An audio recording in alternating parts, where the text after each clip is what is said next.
This is the Connected Baby podcast series, sponsored by you, the listener. If you'd like to help spread the message of the science of connection even further, then you can make a donation at connectedbaby.net/donate. Welcome to the Connected Baby podcast, where we explore how people are putting the science of connection to use in their lives. Hello and welcome to our first Connected Baby weekly podcast with Dr. Suzanne Zeedyk and Gary Robinson. Suzanne, before we talk about your background and a bit of background about Connected Baby, let's just talk about connection. It's a really important word and it's the theme of these podcasts for, well, indefinitely really. So connection, what is it? In a nutshell, what is connection? That's such a good place to start. Connection is about what it means to be human. We arrive as babies already connected to other people. We have brains that are interested in other people, in their facial expressions, in their rhythms, in their body movements, and you're born with that capacity in your brain. And tons of people don't know that. And it shapes so much about life. And so what I want to do is to help people to understand that and to get why it's important, because it explains all sorts of problems that we face as individuals and as a society, and partly because our experiences of connection as children shape our very brain development. Is connection a relatively new science? That's a good question too. I'm not sure everybody would see it as a science. They might think of it as a phenomenon or a capacity, but to call it the science of connection, which is what I call it, I gave it that title because I wanted people to know there was all this scientific information that helped us to understand it. But it's often been given much more academic terms like intersubjectivity or mutual gaze or attachment. All of those are about connection as well, but people might not realize that. I think one of the real strengths that you have as a leading expert in this field is that you cut to the chase very quickly, and you make this topic of connection very understandable for parents. And as I said, that's the one of the reasons why this podcast has come alive. But tell me a little bit about your background and your history. Right. I'm an academic. I spent almost 20 years at the University of Dundee, where I did research on infant communication and parent-infant relationships. And I taught students in developmental psychology and attachment and cognitive development and all of the things that developmental psychology is made of. And I became increasingly aware that there was all this exciting science that a whole lot of the public didn't know about, but that would make a difference to our policies, to the way we ran schools and the way we would organize social work services and the kind of policies that a city council might put in place, the national government. And I really wanted to help people to understand that and to help them to understand that. So about 4 years ago now, I took voluntary severance and resigned from a full-time academic position. Brave. Which was very brave. And honestly, I wondered if it was a bit crazy, because I was resigning from a well-paid job that had a pension in the middle of what was the worst recession in post-war Britain to found a company, an organization that was trying to get people interested in science. There's something crazy about that. And I didn't know if it would work. But I remembered how often people had said to me that your worst regrets are the things you didn't try. And I thought, okay, I'm going to give it a shot. And so that's what I did. So I started doing training with the public, talking to anybody who wanted to know about the science of connection, and put together a small team of people that were able to help me do that through graphic design and photography and filming. And there was more and more interest in that. So in the last 4 years, since I've been doing that, we estimate I've had about 40,000 people at trainings that I've done with health visitors, social workers, teachers, head teachers, politicians, manufacturers of baby buggies, baby theater, health, whole wide gamut. But then I became increasingly aware that there were all these gaps of other ways that I could see that we might be able to help spread the science of connection that wasn't getting picked up in training. And that's where Connected Baby was born. It's almost like I'm peeling an onion, isn't it? I Layer after layer. I wish it was that clear, because since it's very dynamic and organic and we just respond to opportunities, it never feels very planned like layers. It just feels like we see an opportunity and we grab it and we run with it, which is very exciting. And also sometimes interest in the middle, trying to figure out where's it going. You've part answered this question at the start of the podcast, but let's just dig a little bit deeper. Why do you think an organisation such as Connected Baby is needed in this world today? Oh, that's a great question. Partly, it's because I wanted there to be more voices than just mine. So I knew what I was saying about connection, but I also knew that there were lots of other people who were applying it, trying to put it to work in their daily lives as professionals or as parents. And so I wanted an organization that would be able to bring in those people and give space for them to tell their stories and talk about how they were making sense of it, which could give other people ideas and inspire other people to try things. So, for example, there are nurseries who actively cuddle children. And there are nurseries who are very scared to cuddle children. But the science tells us that young children in nursery and with childminders in childcare need cuddles. They get a hormone called oxytocin, which keeps them calm. Lots of people don't know that, including lots of nurseries. What the science tells us is that if we're not cuddling our children, we're harming them. And that's scary for people to think about. So what I wanted was for nurseries who are cuddling their children to tell their stories to inspire others. Do you think the lack of cuddling in certain areas is due to today's society? Were we different 100 years ago? Was it exactly the same? Do you know? That's exactly the kind of questions that I hope people will ask as soon as they start to understand this stuff. We were actually different in the 1980s. Lots of people don't remember that. Unless you've been in childcare a long time and you were practicing in the 80s and you remember what it was like. We're now scared. We're scared of all sorts of things. And so we put in place processes and procedures that we think will keep us and our children safe. We're now scared of touch because we've learned a lot more about child abuse. And that's scared all of us adults. I get that. It's really scary. Jimmy Savile. If you just say the name Jimmy Savile now, terrifies people. Mm-hmm. And our children are in the care of other people now. Most children are in childcare. That's scary for parents. You're not there to protect them. And now we know there are more things to be scared of than we used to realize. So one of the ways that we've coped with all that knowledge of sexual abuse is that many organizations restrict the amount of touch that is now permitted. And there are tons of nurseries who have either anti-touch policies or limit the amount of touch because they're scared of it. And there are parents who want them to do that. What people don't realize is that that's damaging to children as well. So we call that child protection. That language makes it sound like we're keeping children safe. And when we realize what the science tells us, we then get extra worried, we feel guilty, we don't know what to do, we get ourselves into kind of worked up. How can we use the science to help us not worry and not feel guilty, but do what is really best for our children that we know of?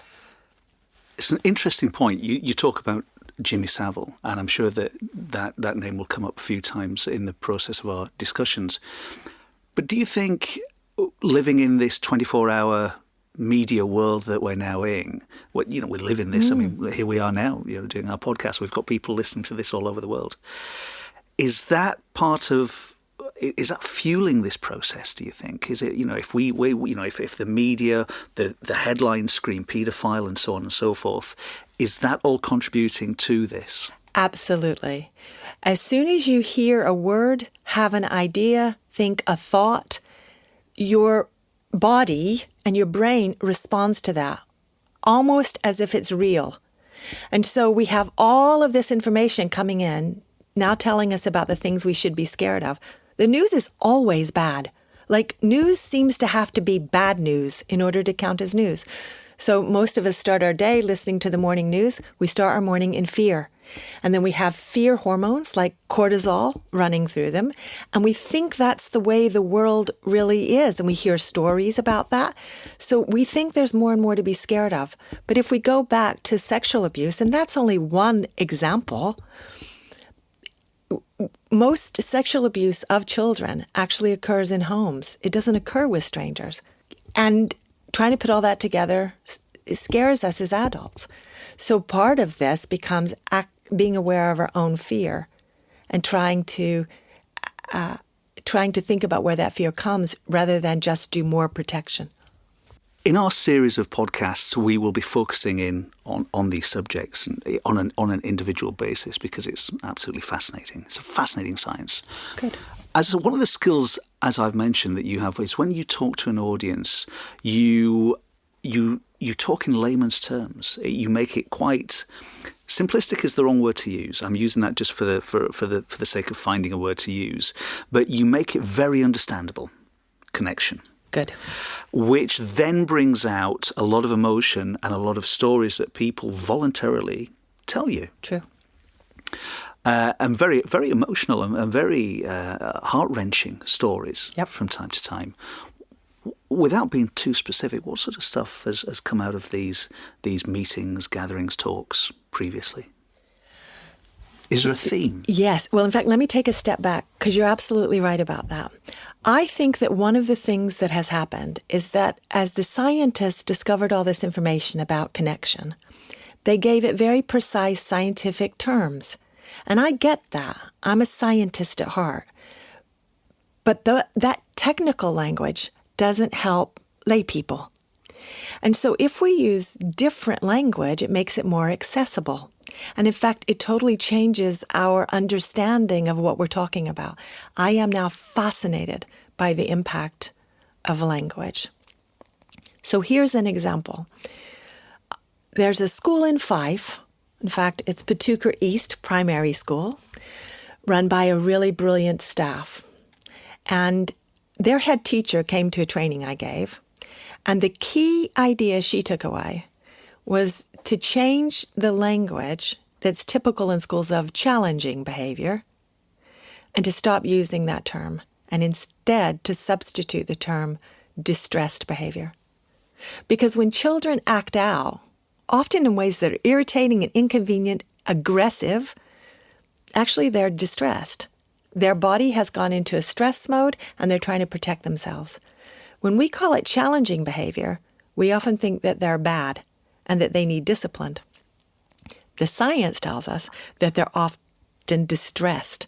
And so if we responded with questions and compassion rather than discipline, we get a totally different response. So that's what they did. She went back to her staff. She asked what they thought about that. They had conversations, and together they decided to change the language from challenging behavior to distressed behavior. And then she tells stories that children in her school responded totally differently because the staff were responding differently, because the staff thought, I'm seeing distressed behavior. And if you see distressed behavior, you want to help. You know, you talk about this, and it makes very good sense to me. But that sort of thinking about a child being distressed doesn't appear to be our natural default position. It seems to be this child is screaming, this child is breaking a chair, this child is badly behaved. That's because we focus on behavior. That's what our society does. There's something about the way that Britain or Anglo countries or maybe Western countries, and then we can wonder how many countries focus on behavior, and we're trying to control behavior. What the science tells us is that all behavior is communicative. It's the child trying to cope with the situation in which they find themselves. In fact, that's what adults are trying to do as well. So if we can get curious about behavior, we can wonder, what's the child feeling? Because it's the feeling and the emotion and the physiological state that's driving that behavior.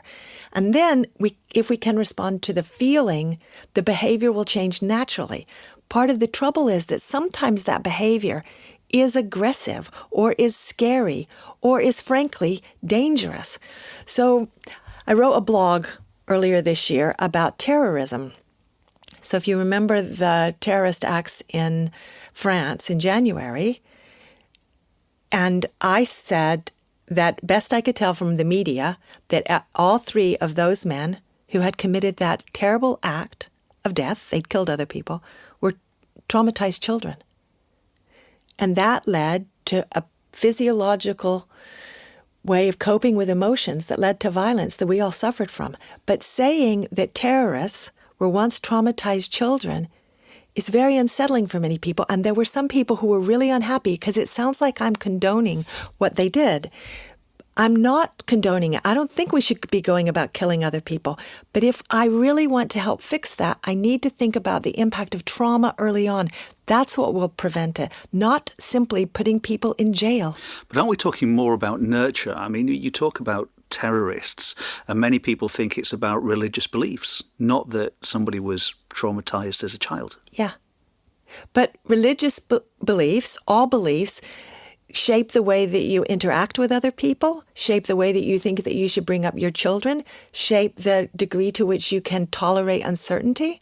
So as I watch all of the news stories of what's happening with refugees currently coming out of Syria and Libya and places where there is terrible religious turmoil at the moment, I know that those children are being traumatized. We will pay for that for the next 2 generations because that trauma will impact what they're like as adults, and that will then be passed on to their own children. So once we solve this current refugee crisis, the problems are over. They're only beginning, and they will show up again. And part of why I wanted to found Connected Baby was because I wanted to find new ways to help people to really get that. Let's go back to basics for a second then. So say, for instance, I'm a relatively new parent. Okay. I have a 3-year-old, and it's the supermarket scenario where we're in the supermarket. Bag of sweets. No, you're not having the sweets. Child has a tantrum. Yep. On the floor, won't move, banging arms and legs on, and just creating a very big fuss, yes, making me feel very embarrassed. Absolutely. What do I do? It's a great question. The first thing you do is understand. And in fact, I'm more interested in helping people to understand than in telling them what to do. And sometimes that frustrates people because people want me to tell them what to do. But I'm not the parent. I'm not there. You're going to have to decide what to do. But if I can give you some information that helps you to make a more informed decision, then I've done my job. So here's relevant information. That 3-year-old in the supermarket, let's imagine you're there at the end of the day. So let's think about what has happened for that 3-year-old through the whole of the day. They've been away from you all day, probably in childcare where hopefully they're happy, but maybe they aren't happy there. They were with other children all day. Hopefully they're friends, but group care is very stimulating. They parted from you in the morning. That will have been hard for them. Maybe that parting didn't go very smoothly, and so they had lots of cortisol, stress hormone, in their system for quite a lot of, certainly the morning of the day. You've picked them up. Maybe you were in a hurry because you're double parked or because you're late. So you hurried the child in picking them up, all for understandable reasons. But actually what that did was unsettle the child. But they've coped with all of that brilliantly. Now you've brought them into the supermarket. You're stressed. You're rushing around. You're hoping you'll get through it quickly. That's making the child more tense because they're connected to you, because they can pick up on your anxiety. And now having coped with all of that, they simply want a pack of sweets, which someone has put at their level, which are the evil supermarket designers. So they need to know about this stuff too. They've put it at their level, and that's sparked in the children the idea that they want sweets. They've coped with the whole rest of their day well. And now they simply ask you who's their mother, who says that you love them, and they would like a pack of sweets, please. And you tell them no. That's what tips them over the edge. They now have to cope with disappointment. They have to cope with anger at you because you told them no. And they can't manage all of that because their brains are still developing. Their brains are not yet complete. And they can't handle that disappointment. So they tip over into behavior that's inconvenient for us. If we just see the behavior then we get mad at them, partly because we're embarrassed. We're wondering if there are other people in the aisles tut-tutting us. Can't we control the child? And so we try to get the child to shut up. What the child needs is comfort. There's this fascinating research that recorded children's temper tantrums and was able to track in their cries cycles of anger and sadness. But there's more sadness, and there's a particular frequency of crying that's sadness, which is fascinating. You could track more sadness than anger. So when children throw a temper tantrum, what they are is sad, even if it doesn't look like it. So if you can support them in coping with the terrible disappointment that they can't have sweets that they really, really want, then you help them learn how to cope with disappointment. Now, some parents cope with that by giving in, and they hope that they'll shut up by giving them the sweets. And then the NHS people worry about obesity. It doesn't mean solve everything a child wants, but it does mean support them when they can't have what they want, even if it's your doing. Because now they're even more conflicted because you said you loved them and you said they can't have the sweets. Helping children to cope with conflicting emotions and building those connections into their brains is what all this connection science is about. I used the analogy of peeling an onion earlier, and that's exactly how it is. Layers on layers on layers. Wonderful. So just from a practical point of view, and forgive me if I've missed this, but the child having the tantrum and so on and so forth. So pick the child up and cuddle them? That's the thing that you now have to decide how to put this into practice. That might be cuddling them. It might be saying in a voice that says, "Oh, honey, I know it's really hard. It's really disappointing when mommy says that you can't have sweets. I know it's really hard, but we can't have them. Come and I'll give you a cuddle." Or it's saying, helping them perhaps to focus on what we're going to do next. Remember, we can have sweets after tea. But if a child's really distressed, they can't actually hear what you're saying anyway because their body is flooded with adrenaline and cortisol. So if a child's really upset, don't try talking. They can't hear you. What you want to do is maybe hold out your arms. If they can get back to a place of trusting you, then they'll collapse into them, and you can help to boost oxytocin by giving them a cuddle, which will help them to calm down. But it's a part of what children are learning is, are they allowed to be angry with you? Are they allowed to have negative emotions? There's tons of families where you're not allowed to have negative emotions. And if you're not allowed to have negative emotions, then you don't get a brain that knows what to do with them. And then when you have a fight with your partner 20 years down the line, you don't know what to do with negative emotions. And now your marriage is starting to be impacted. And in fact, we even have evidence that says that dementia is related to your experiences when you're a child, especially the symptoms of dementia. That has to do with how you handle anxiety. So the feelings that you are allowed to have as a child, allowed by your family, make a real difference to what you do with those feelings as you get older. And over the next couple of weeks and couple of months, we'll be exploring those in far more detail. Yay. It's fascinating. Let's just very briefly go back to Connected Baby as an organisation as we come to the end of this first podcast. It's much more than going out and delivering talks to organisations and individuals and parents and so on. There's a lot happening that's very consumer facing. So, for instance, there's a groundbreaking exhibition opening in Edinburgh fairly shortly. You do a legendary thing now called Film Nights, which is growing month by month a month. There's a whole lot of resources that you currently have and you're currently adding to as well, and various projects such as the Archie Foundation that you're working with. Very briefly, I think probably top of that list and fairly imminent is the exhibition in Edinburgh. Tell me a little bit about it.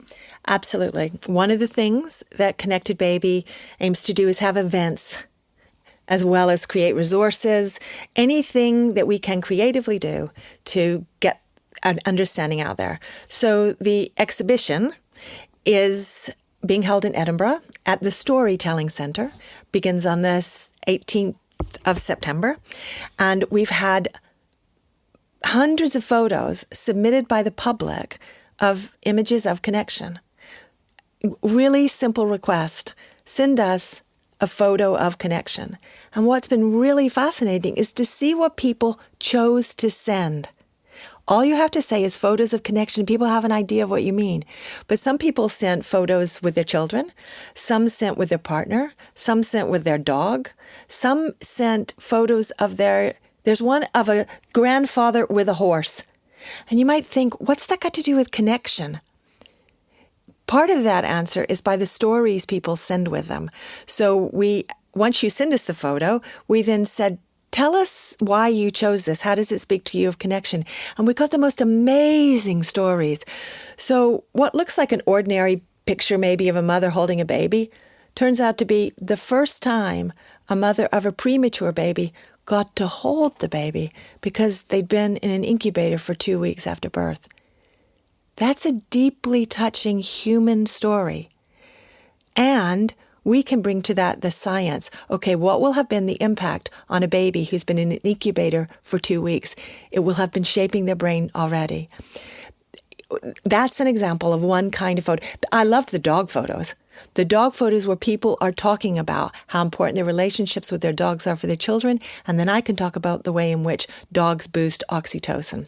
So the exhibition will have hundreds of those kinds of photos, and people will be able to come in, see the photos, and read the stories that go with them. So it's the Scottish Storytelling Centre. It is, and the reason we wanted to have it held there is because we've called it Stories of Connection, because all of these photos have a story that goes with them that helps us to think about how important connection is to our health and happiness as human beings.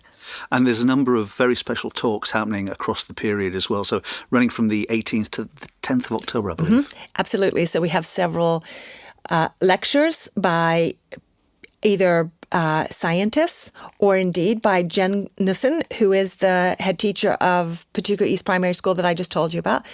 That's where Connected Baby comes from. I tell these amazing stories of people all the time, but I began to think, why am I telling their stories? I would like them to be able to tell their stories. So Jen will come and talk about what happened in her school so that other people can hear the head teacher talk about that. We also have a screening of the film The Connected Baby, which shows this kind of connection in action. And we have an event for the kids in terms of a storybook session. Dr. Suzanne Zeedyk, thank you very much indeed. It's been a delight to be here. Thank you, Gary.